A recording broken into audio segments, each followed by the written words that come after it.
Quality, गुणवत्ता। I knew him from the days of my extreme youth, because he made my father's boots. मैं उन्हें अपने बचपन के दिनों से जानता था, क्योंकि वे मेरे पिता के जूते बनाते थे।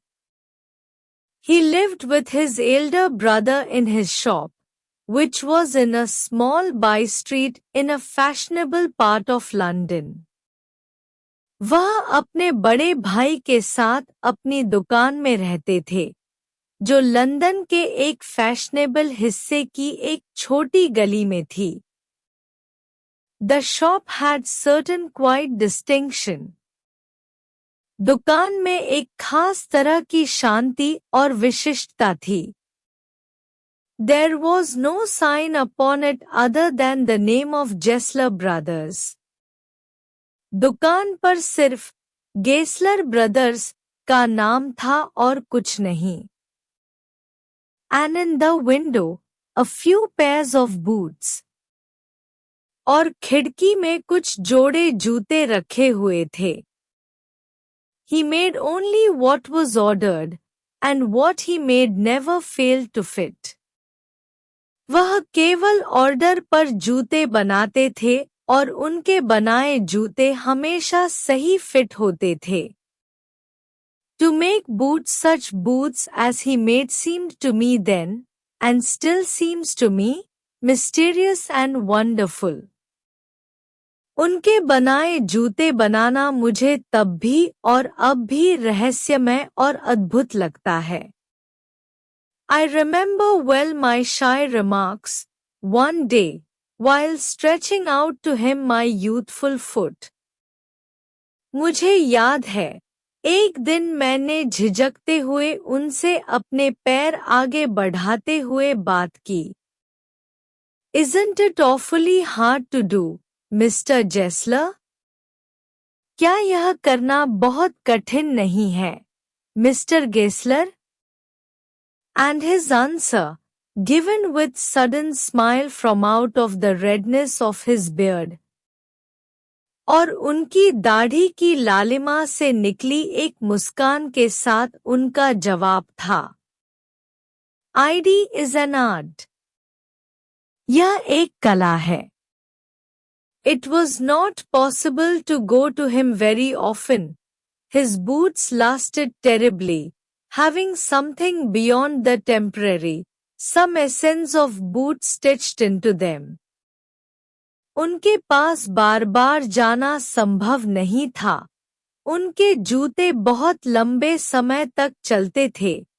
उनमें कुछ ऐसा था जो अस्थायी से परे था, जैसे उनमें जूतों की आत्मा सिल दी गई हो। One went in, not as into most shops, but restfully, as one enters a church, and sitting on the single wooden chair, waited. कोई उनकी दुकान में ऐसे नहीं जाता था जैसे आम दुकानों में, बल्कि जैसे कोई चर्च में शांति से प्रवेश करता है और लकड़ी की एकमात्र कुर्सी पर बैठकर इंतजार करता है। A guttural sound, and the tip-tap of his slippers beating the narrow wooden stairs. गहरी आवाज और उनकी चप्पलों की खटखट, जो संकरी लकड़ी की सीढ़ियों पर गूंजती थी। And he would stand before one without coat, a little bent, in leather apron, with sleeves turned back, blinking from some dream of boots. और वह कोट के बिना, थोड़े झुके हुए, चमड़े की एप्रन पहने, बाजुएं मोड़ी हुई, जूतों के किसी सपने से जागते हुए खड़े होते थे। And I would say, How do you do, Mr. Gessler? और मैं कहता, आप कैसे हैं, mister Gessler? Could you make me a pair of Russian leather boots? क्या आप मेरे लिए रूसी चमड़े के जूते बना सकते हैं? Without a word he would leave me, retiring whence he came, or into the other portion of the shop. बिना कुछ कहे वह मुझे छोड़कर वहां चले जाते जहां से आए थे या दुकान के दूसरे हिस्से में. And I would continue to rest in the wooden chair, inhaling the incense of his trade. और मैं लकड़ी की कुर्सी पर आराम करता रहता, उनकी कारीगरी की महक को महसूस करते हुए. Soon he would come back, holding in his hand a piece of gold brown leather. थोड़ी देर बाद वह लौटते, हाथ में सुनहरे भूरे रंग का चमड़ा पकड़े हुए. With eyes fixed on it he would remark, "What beautiful bees!" उस पर नजरें टिकाए वह कहते, क्या खूबसूरत टुकड़ा है. When I too had admired it, he would speak again. जब मैं भी उसकी तारीफ करता, तो वह फिर बोलते. When do you want them? आप इन्हें कब चाहते हैं? And I would answer, "Oh, as soon as you conveniently can." और मैं जवाब देता, ओह, जब भी आप आराम से बना सकें. And he would say, "Tomorrow fortnight?" और वह कहते, कल 15 दिन बाद. Or if he were his elder brother, I will ask my brother. या अगर वह उनके बड़े भाई होते, मैं अपने भाई से पूछूंगा. Then I would murmur, "Thank you. Good morning, Mr. Gessler." फिर मैं धीरे से कहता, धन्यवाद. शुभ प्रभात, mister Gessler. Good morning, he would reply, still looking at the leather in his hand. शुभ प्रभात, वह जवाब देते, अब भी अपने हाथ में चमड़े को देखते हुए. And as I moved to the door, I would hear the tip-tap of his slippers going up the stairs to his dream of boots. और जैसे ही मैं दरवाजे की ओर बढ़ता, मैं सुनता उनकी चप्पलों की खटखट, जो सीढ़ियों पर उनकी जूतों के सपने तक जाती. I cannot forget that day on which I had occasion to say to him. मैं वह दिन नहीं भूल सकता जब मुझे उनसे यह कहना पड़ा. Mr. Gessler, that last pair of boots creaked, you know. Mister Gessler, पिछली जोड़ी जूते आवाज कर रहे थे, पता है. He looked at me for a time without replying, as if expecting me to withdraw or qualify the statement. वह कुछ समय तक बिना जवाब दिए मुझे देखते रहे, जैसे यह उम्मीद कर रहे हों कि मैं अपनी बात वापस ले लूंगा. Then he said, "ID shouldn't he have creaked?" फिर उन्होंने कहा, उन्हें आवाज नहीं करनी चाहिए थी. It did, I'm afraid. लेकिन ऐसा हुआ, मुझे खेद है. You got them wet before they found themselves. आपने उन्हें पहनने से पहले गीला कर दिया होगा. I don't think so. मुझे ऐसा नहीं लगता. At that, he lowered his eyes, as if hunting for memory of those boots, and I felt sorry I had mentioned this grave thing. यह सुनकर उन्होंने अपनी नजरें नीचे कर ली, जैसे उन जूतों की यादों को तलाश रहे हों. और मुझे खेद हुआ कि मैंने यह गंभीर बात कही. Send them back, he said. I will look at them. उन्हें वापस भेज दे, उन्होंने कहा, मैं उन्हें देख लूंगा। Zoom boots, he continued slowly, are bad from birth. कुछ जूते, उन्होंने धीरे से कहा, जन्म से ही खराब होते हैं। If I can do nothing with them, I take them off your bill. अगर मैं उनके साथ कुछ नहीं कर सकता, तो मैं उन्हें आपके बिल से हटा दूंगा। Once only, I went absent-mindedly into his shop in a pair of boots bought in an emergency at some large firm. एक बार, केवल एक बार, मैं गलती से उनकी दुकान में गया, पहने हुए जूते जो मैंने किसी बड़ी कंपनी से आपातकाल में खरीदे थे। He took my order without showing me any leather, and I could feel his eyes penetrating the inferior covering of my foot.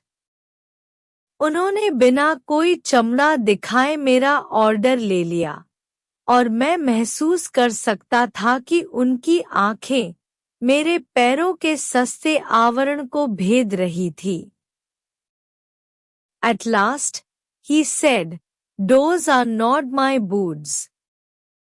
अंत में, उन्होंने कहा, ये मेरे बनाए जूते नहीं हैं। The tone was not one of anger, nor of sorrow, not even of contempt, but there was in it something quite that froze the blood.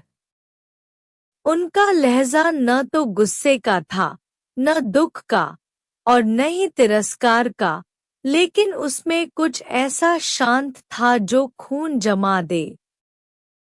He put his hand down and pressed finger on the place where the left boot was not quite comfortable.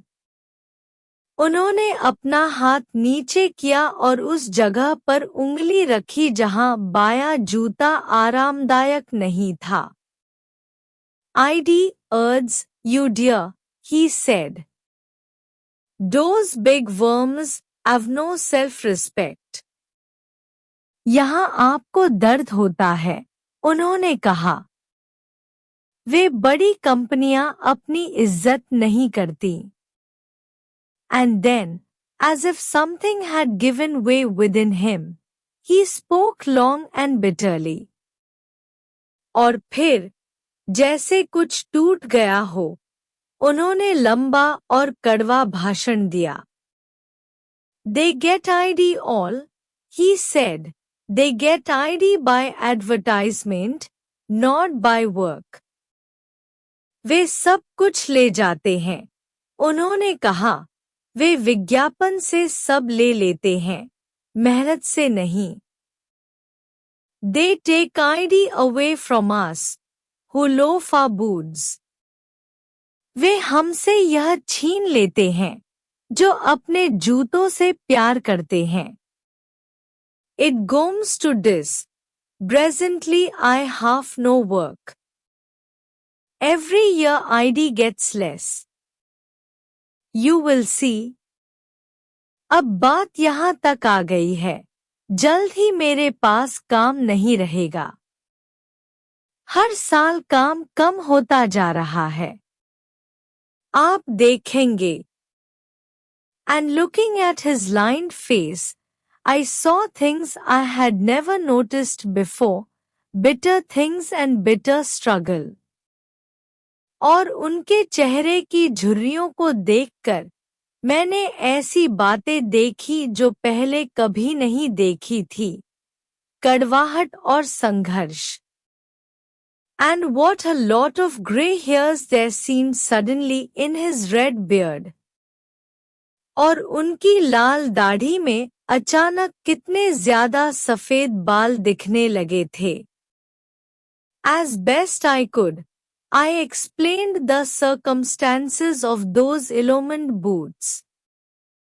जितना हो सका, मैंने उन दुर्भाग्यपूर्ण जूतों की परिस्थितियों को समझाने की कोशिश की। But his face and voice made so deep an impression that during the next few minutes I ordered many pears. लेकिन उनके चेहरे और आवाज ने इतना गहरा प्रभाव डाला कि अगले कुछ मिनटों में मैंने कई जोड़ी जूते ऑर्डर कर दिए। They lasted longer than ever. वे पहले से भी ज्यादा लंबे समय तक चले। And I was not able to go to him for nearly 2 years. और मैं लगभग 2 साल तक उनके पास नहीं जा सका। It was many months before my next visit to his shop.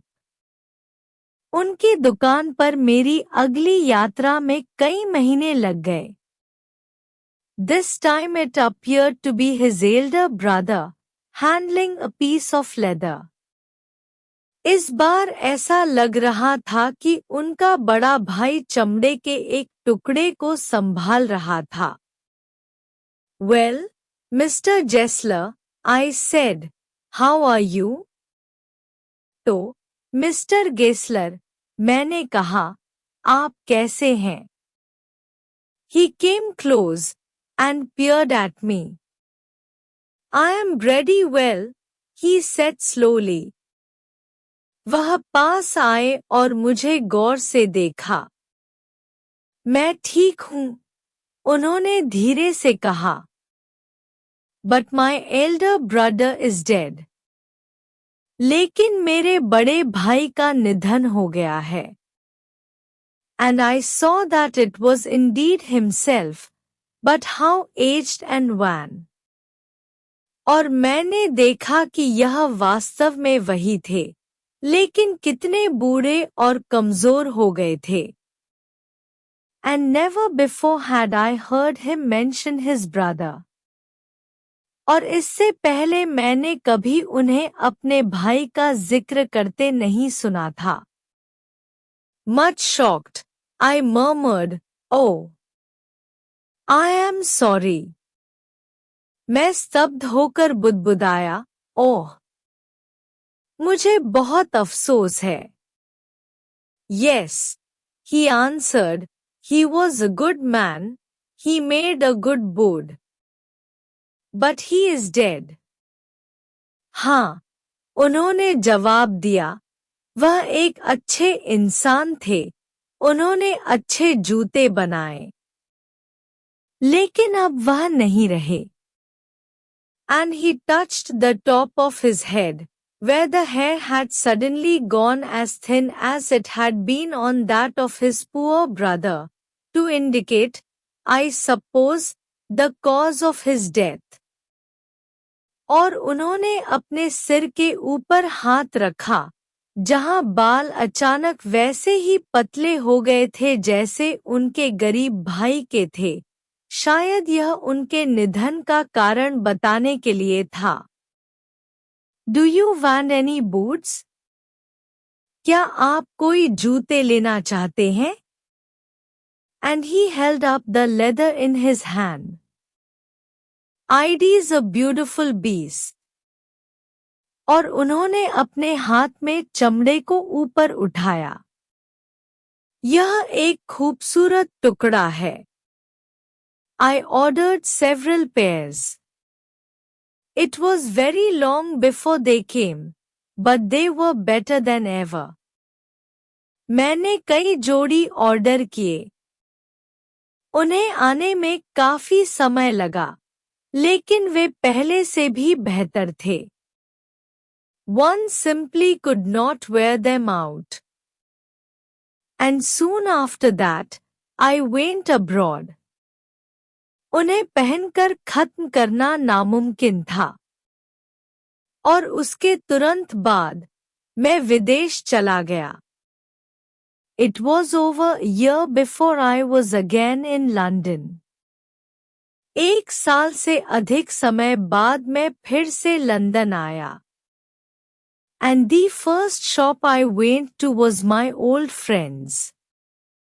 और पहली दुकान जहां मैं गया, वह मेरे पुराने दोस्त की थी। I had left a man of 60, I came back to one of 75, pinched and worn, who genuinely, this time, did not at first know me. मैंने एक 60 साल के व्यक्ति को छोड़ा था और अब वापस आया तो देखा वह 75 के हो गए थे, कमजोर और थके हुए, जो इस बार सच में मुझे पहचान नहीं पाए। Do you want any boots? He said. क्या आप जूते बनवाना चाहते हैं? उन्होंने पूछा। I can make them quickly. ID is slack dime. मैं इन्हें जल्दी बना सकता हूँ। यह एक सुस्त समय है। I answered, please, please. I want boots all around, every kind. मैंने जवाब दिया, कृपया, कृपया। मुझे हर तरह के जूते चाहिए। I had given those boots up when one evening they came. मैंने उन जूतों की उम्मीद छोड़ दी थी जब एक शाम वे आए। One by one I tried them on. एक-एक करके मैंने उन्हें पहनकर देखा। In shape and fit, in finish and quality of leather, they were the best he had ever made. आकार और फिटिंग में, फिनिश और चमड़े की गुणवत्ता में, वे अब तक के उनके बनाए सबसे बेहतरीन जूते थे। I flew downstairs, wrote a check, and posted it at once with my own hand. मैं तेजी से नीचे भागा, एक चेक लिखा और उसे अपने हाथों से तुरंत पोस्ट कर दिया। A week later, passing the little street, I thought I would go in and tell him how splendidly the new boots fitted. एक हफ्ते बाद, उसी गली से गुजरते हुए मैंने सोचा कि मैं जाऊं और उन्हें बताऊं कि नए जूते कितने शानदार फिट हुए। But when I came to where his shop had been, his name was gone. लेकिन जब मैं वहां पहुंचा जहां उनकी दुकान थी, उनका नाम गायब था। I went in very much disturbed. In the shop, there was a young man with an English face.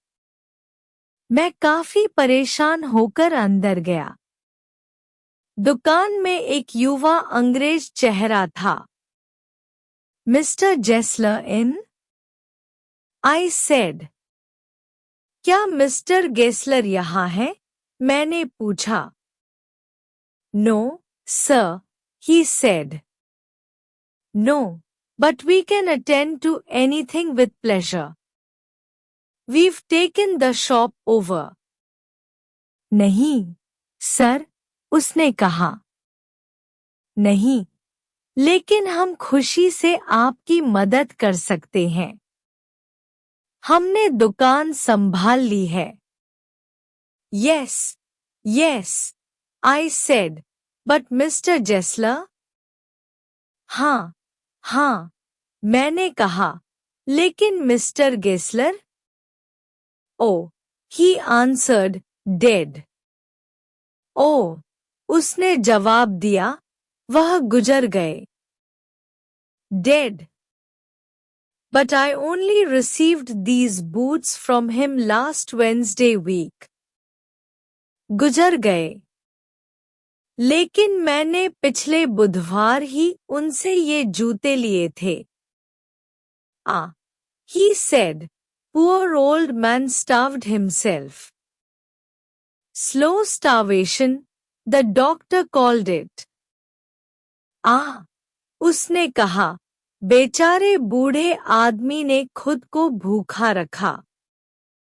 Doctor ने इसे धीमी भूखमरी कहा। You see, he went to work in such a way. Would keep the shop on, wouldn't have a soul touch his boots except himself. देखिए, वह ऐसे काम करते थे। दुकान चालू रखते थे। अपने जूतों को खुद के अलावा किसी और को छूने नहीं देते थे। When he got an order, it took him such a time. People won't wait. He lost everybody.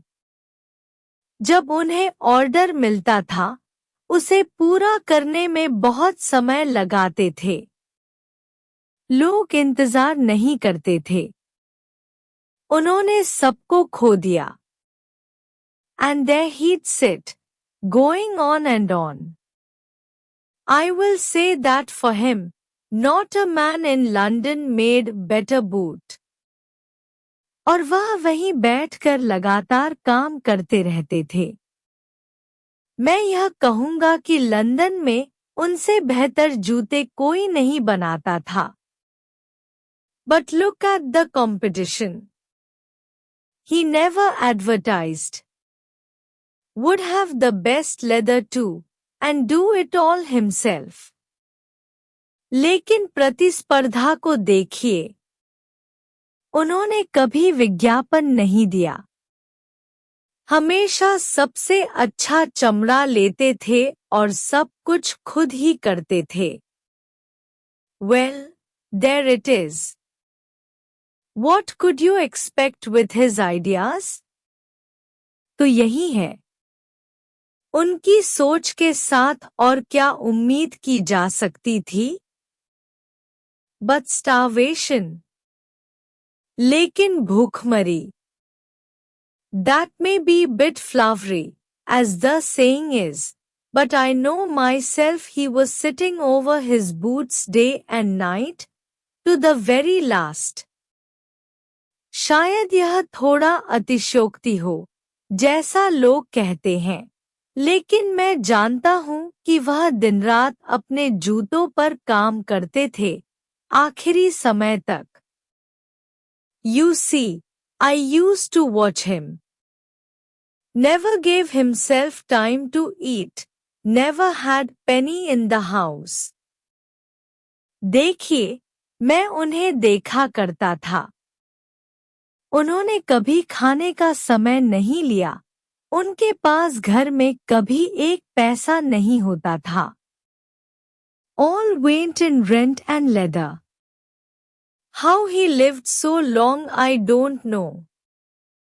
सारा पैसा किराए और चमड़े में चला जाता था। वह इतने लंबे समय तक कैसे जिए, मैं नहीं जानता। He regularly let his fire go out. He was a character. But he made good boots. वह अक्सर अपना चूल्हा बुझा देते थे। वह एक अनोखे व्यक्ति थे। लेकिन उन्होंने बेहतरीन जूते बनाए। Yes, I said, he made good boots. हाँ, मैंने कहा, उन्होंने अच्छे जूते बनाए। Have a good day. See you in the next video. Thank you.